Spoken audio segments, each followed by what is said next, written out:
Assalamualaikum warahmatullahi wabarakatuh. Halo semua, kembali lagi di channel Raider Manhwa. Kali ini Mimin akan melanjutkan sebuah komik yang bercerita tentang bangkitnya jiwa pedang legendaris terkuat. Dan apabila kalian masih bingung dengan alur ceritanya, kalian bisa cek deskripsi atau langsung saja menuju playlist yang ada di halaman channel ini untuk memulainya dari part 1. Tanpa basa-basi lebih jauh, mari kita masuk di part 77. Cerita dimulai, dikisahkan sebelum Samacak memulai penyerangannya kepada Wonwi, ia pun telah menemukan Yeh yang bersama Jang Ryong di tempat persembunyiannya. Di saat itu, Samacak telah menunjukkan gambar Samayung yang menggunakan sebuah topeng kepada mereka dan menanyakan di mana orang itu berada. Samacak berkata, aku telah mengikuti jejaknya melewati Guangdong dan juga Guangxi, tetapi aku telah disergap oleh orang-orang dari aliansi Murim. Namun setelah aku mengikuti jejaknya, akhirnya aku telah sampai di tempat ini. Aku tidak menduga kalau kalian telah menggunakan sebuah kode yang lebih sederhana daripada yang aku kira. Mendengar itu, Jang Ryong bergumam, bagaimana mungkin dia telah membongkar sebuah kode kultus kami hanya untuk melacak persembunyian kami. Dasar sialan otaknya dan juga seni bela dirinya sangatlah mengerikan. Apakah mungkin kalau orang ini benar-benar sang pedang bulan kejahatan yang bernama Samacak? Yang aku dengar kalau dia adalah salah satu dari 4 kejahatan besar yang sama sekali tidak bisa didekati oleh siapapun. Entah itu aliansi Murim, faksi tak tertandingi ataupun Yunortodok. Ketika melihat Jang Ryong yang sama sekali tidak mengucapkan sepatah kata pun, terlihat Samacak langsung membentangkan salah satu dari tangannya untuk menarik Yeh yang dari kejauhan. Sontak, Jang Ryong sangatlah terkejut karena itu adalah sebuah kemampuan tingkat atas yang hanya bisa dikuasai oleh seseorang yang berada di ranah yang begitu tinggi. Dengan santainya Samacak berkata, jika kau ingin menyelamatkan anak ini, maka carilah orang itu. Namun sebaiknya kau bergegas untuk mencarinya karena aku bukanlah orang yang penyabar. Terlihat dengan sangat jelas kalau Yeh yang begitu kesakitan, bahkan ia sama sekali tidak bisa bernafas dengan benar. Melihat Yeh yang begitu kesakitan sambil berteriak, Jang Ryong berkata, jujur saja aku sama sekali tidak tahu siapa dia. Bahkan aku pun belum pernah melihat wajahnya di dalam kultus kami.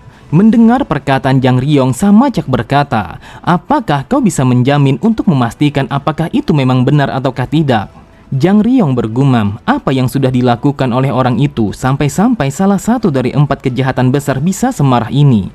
Aku berharap kalau aku akan bisa menemukan orang itu dan membalaskan situasi ini karena perbuatannya. Namun jika tujuannya adalah lembah darah yang merupakan titik pertama dari pengumpulan para prajurit baru, maka itu artinya kalau bajingan ini bukanlah mengincar kami. Kemudian Jang Ryong berkata, sepertinya ada kesalahpahaman di antara kita. Setelah terjadinya perang besar antara Ortodok dan juga Yunortodok, maka kultus kami telah terpecah menjadi 2 bagian.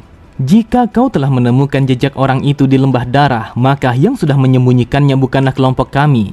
Namun jika kau percaya dengan kata-kataku, maka aku akan bisa menunjukkan lokasi mereka. Kemungkinan besar kalau mereka telah menyembunyikan seseorang yang kau cari itu.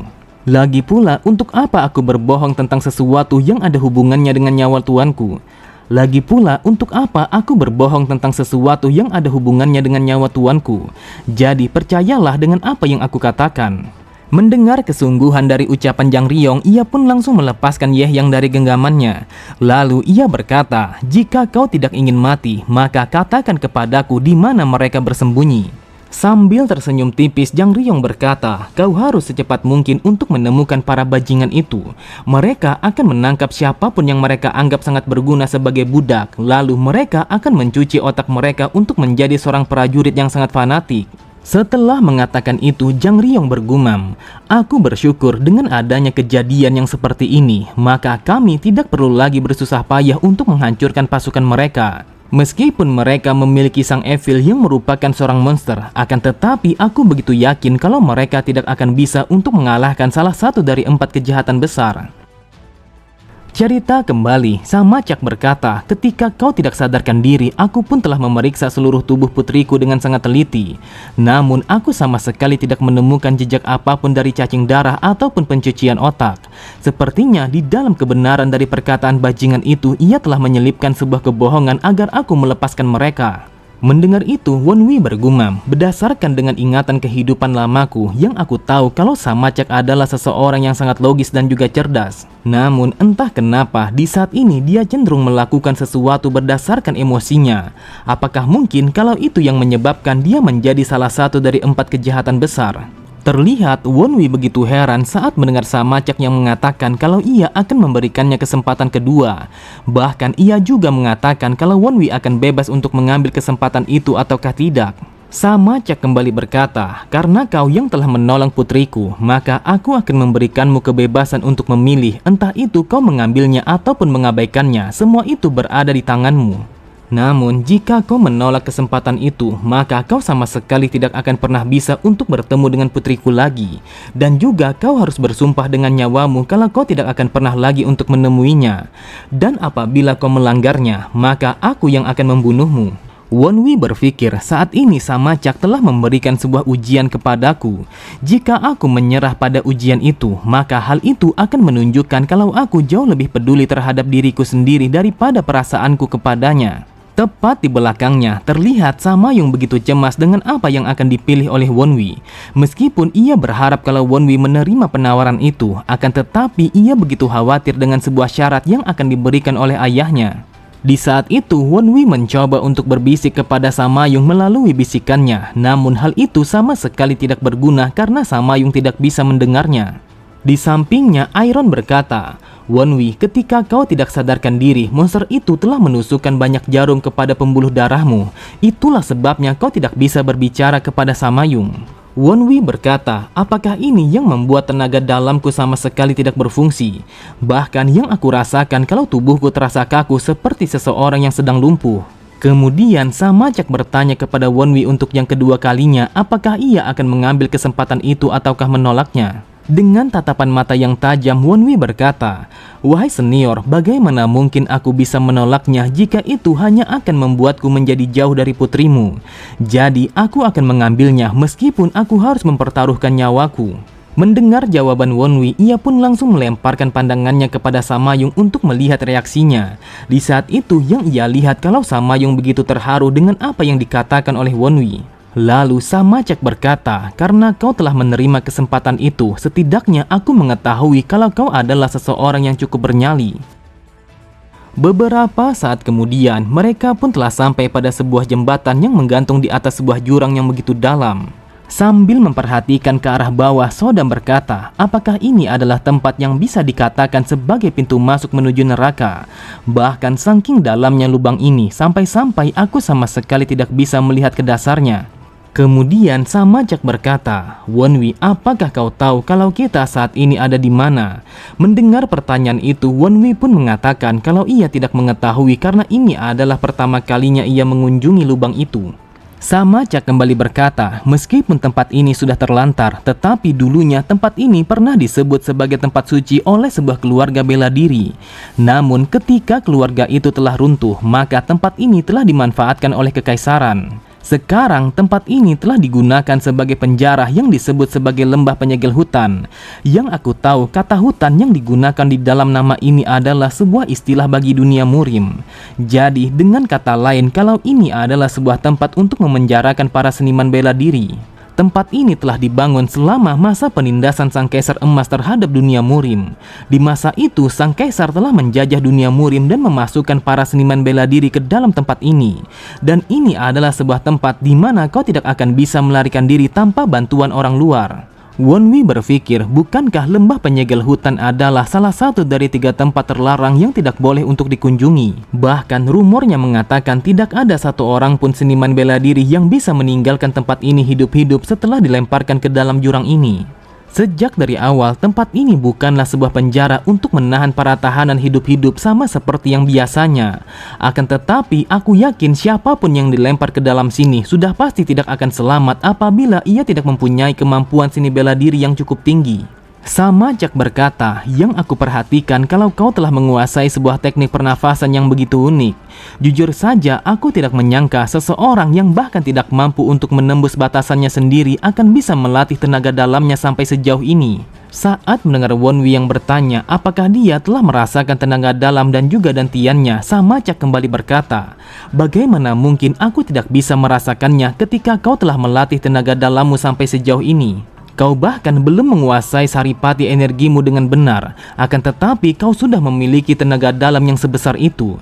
Dan dalam keadaan yang tidak seimbang seperti itu, maka kau tidak akan bisa untuk melampaui batasanmu." Namun tiba-tiba saja Wonwi sangatlah terkejut ketika tangan Samacak yang bergerak dengan sangat cepat untuk melepas jarum-jarum yang tertancap di tubuhnya. Setelah mengumpulkan jarum itu, Samacak berkata, "Lebih baik kau tidak usah banyak bergerak karena aku tidak ingin membuatmu menjadi lumpuh." Meskipun di saat itu Wonwi merasakan kalau tubuhnya telah terasa ringan, akan tetapi ia sama sekali belum bisa untuk mensirkulasikan tenaga dalamnya. Samacak berkata, "Yang aku cabut hanyalah 8 jarum dari 36 jarum yang aku tusukkan di tubuhmu. Oleh sebab itu, kau sama sekali tidak akan bisa menggunakan tenaga dalammu ataupun energi inti bawaanmu. Jadi bertahanlah di dalam jurang ini selama 1 bulan tanpa menggunakan kedua itu, karena ini adalah sebuah ujian yang aku berikan kepadamu." Tepat di belakangnya sambil berteriak Samayung berkata, "Ayah, bukankah kalau ini sangatlah berlebihan? Kau memintanya untuk bertahan hidup di dalam sana selama 1 bulan tanpa menggunakan tenaga dalam. Apakah ayah tahu kalau itu sama saja dengan menyuruhnya untuk mati? Meskipun aku telah meminta untuk diberi kesempatan, akan tetapi aku tidak memintanya untuk mati." Dengan santainya Samacak berkata, "Apakah kau ingin menyerah untuk memberikannya sebuah kesempatan? Jika dia memang selemah itu sampai-sampai ia tidak mampu untuk bertahan selama 1 bulan, maka aku sama sekali tidak akan pernah untuk mengakuinya sebagai pasanganmu. Lagi pula, jika aku membiarkannya menggunakan tenaga dalam di dalam lubang itu, maka sama saja kalau aku tidak memberikannya sebuah kesempatan." Lalu Samacak melemparkan pandangannya kepada Wonwi. Ia berkata, "Wonwi, aku berjanji jika kau mampu bertahan selama 1 bulan di dalam lubang itu, maka aku bersumpah kalau aku sama sekali tidak akan melarang dengan hubungan kalian." Sambil memberi hormat, Wonwi berkata, "Wahai senior, aku yakin kalau Anda akan menepati janji Anda. Jadi aku akan mengambil kesempatan yang Anda berikan kepadaku tanpa keraguan sedikit pun." Mendengar perkataan Wonwi, terlihat Samayung begitu panik. Ia berkata, "Aku mohon kau jangan pernah melakukan sesuatu yang seperti itu karena itu bisa saja akan membunuhmu." Tanpa pikir panjang sedikit pun, Wonwi langsung melompat ke dalam lubang itu untuk memenuhi sebuah kesempatan yang diberikan kepadanya. Sambil tersenyum, Wonwi meminta kepada Samayung untuk menunggunya selama 1 bulan karena ia akan berusaha untuk menyelesaikan kesempatan itu. Di saat itu, Samayung hanya bisa menangis setelah melihat Wonwi yang melompat ke dalam lubang itu. Di sampingnya, Samacak berkata, "Setidaknya aku sudah menahan diri untuk tidak mendorongnya secara langsung. Jadi berhentilah untuk menangis dan percayalah kepadanya. Lagi pula, aku juga sudah berbaik hati untuk membiarkannya membawa 2 pedang dan juga sebilah belati untuk berjaga-jaga di dalam lubang itu." Terlihat Wonwi memasuki lubang itu tanpa adanya keraguan sedikit pun. Di saat itu, lubang itu sangatlah gelap sampai-sampai ia sama sekali tidak bisa melihat bagaimana dasarnya lubang itu. Sodam berkata, "Wonwi, bukankah sebaiknya kau berusaha memujuk Samayung agar ia meminta kepada ayahnya untuk melepaskanmu dari situasi yang seperti ini?" Wonwi pun berkata, "Aku rasa kalau ini adalah sebuah pilihan yang paling baik. Jika ia memang berencana untuk membunuhku, lantas mengapa dia tidak melakukannya sejak dari awal? Aku rasa dia begitu yakin kalau ini adalah sebuah ujian yang akan bisa aku lewati." Di sampingnya, Demon berkata, "Dasar sialan, bajingan itu telah bertingkah yang seolah-olah kalau dia lebih hebat daripada aku. Ketika kau tidak sadarkan diri, bajingan itu telah mengangkatku dengan ekspresi yang begitu datar, yang seakan-akan kalau dia sama sekali tidak merasakan sakit pada sekujur tubuhnya. Bahkan yang membuatku menjadi kesal adalah dia telah menatapku dengan tatapan mata yang begitu tajam, yang seolah-olah kalau dia telah menantangku. Aku berusaha untuk menghancurkan semua pembuluh darahnya dengan cara menggigit dan juga menariknya. Namun tiba-tiba saja semua pembuluhnya telah kembali sama seperti yang sebelumnya dengan begitu mudah. Lalu dengan angkuhnya, bajingan itu mengatakan kalau pedang Blood Demon tidak akan bisa mengalahkannya dengan mudah. Saat mendengar Wonwi yang mengatakan kalau Samacak adalah orang yang begitu hebat dan juga keren, sambil berteriak, Demon kembali berkata, "Dasar bodoh, kalau itu bukanlah sesuatu yang patut untuk dibanggakan. Apakah kau tahu apa yang dikatakan bajingan itu kepadaku? Dia mengatakan jika roh pedang bisa sekuat itu, maka itu artinya kalau pedang Blood Demon bukanlah pedang yang bagus." Dasar bajingan, berani sekali dia menghinaku, sebuah pedang keramat dan juga terkuat dari kultus blood yang sama sekali tidak tertandingi dari pedang manapun. Aku bersumpah suatu hari nanti aku akan membunuhnya. Di sampingnya Iron berkata, Wonwi, sebentar lagi kita akan mencapai permukaan air, jadi bersiaplah karena aku yang akan memandumu. Wonwi pun berkata, saking gelapnya tempat ini sampai-sampai aku sama sekali tidak bisa melihat apapun. Jika saja aku bisa meningkatkan indera penglihatanku dengan menggunakan tenaga dalam, maka hal ini akan bisa kulewati dengan begitu mudah. Tidak lama kemudian, ia pun langsung terjatuh ke dalam air yang berada di dasar lubang itu. Setelah berusaha untuk berenang, akhirnya Wonwi telah sampai di tepi sungai. Dengan kesalnya Demon berkata, dasar sialan, seharusnya aku membiarkan Hayon untuk membawaku. Asal kau tahu, dari sekian banyak Blood Demon di dalam sejarah kultus Blood, hanya dirimulah yang memiliki sebuah keberuntungan yang begitu ampas. Namun tiba-tiba saja Wonwi telah mendengar kalau ada beberapa orang yang berbicara sambil berjalan ke arahnya. Benar saja, di saat itu ia telah melihat 3 orang laki-laki telah menyambut kedatangannya dengan tatapan mata yang begitu serakah. Sambil tertawa mereka berkata, jika kau tidak mau diperiksa, maka lepaskan bajumu dan juga semua senjatamu sekarang juga dan menyingkirlah dari hadapan kami. Wonwi bergumam, mereka telah menggunakan sebuah tombak dan juga kapak yang terbuat dari batu. Jadi apakah ini alasannya mengapa Samacak telah mengirimku ke dalam lubang ini bersama senjataku? Akan tetapi, meskipun dia telah menyegel kedua dantianku dan juga energi inti bawaanku, namun tetap saja kalau dia telah melewatkan sesuatu. Tidak peduli sedalam apa perasaanku terhadap Samayung, akan tetapi aku tidak sebodoh itu untuk terjun ke dalam sini tanpa menyiapkan sebuah rencana. Dengan tatapan mata yang tajam dan bersiap untuk bertarung, Wonwi berkata, jika kalian ingin bertarung, maka kita akan bertarung sampai mati. Di saat itu, meskipun kedua dantian Wonwi telah tersegel, namun ia masih memiliki satu buah dantian aktif yang berada tepat di kepalanya. Oke semua, cukup sampai di sini dulu pembahasan alur cerita kita. Sampai jumpa di video selanjutnya. Wassalamualaikum warahmatullahi wabarakatuh.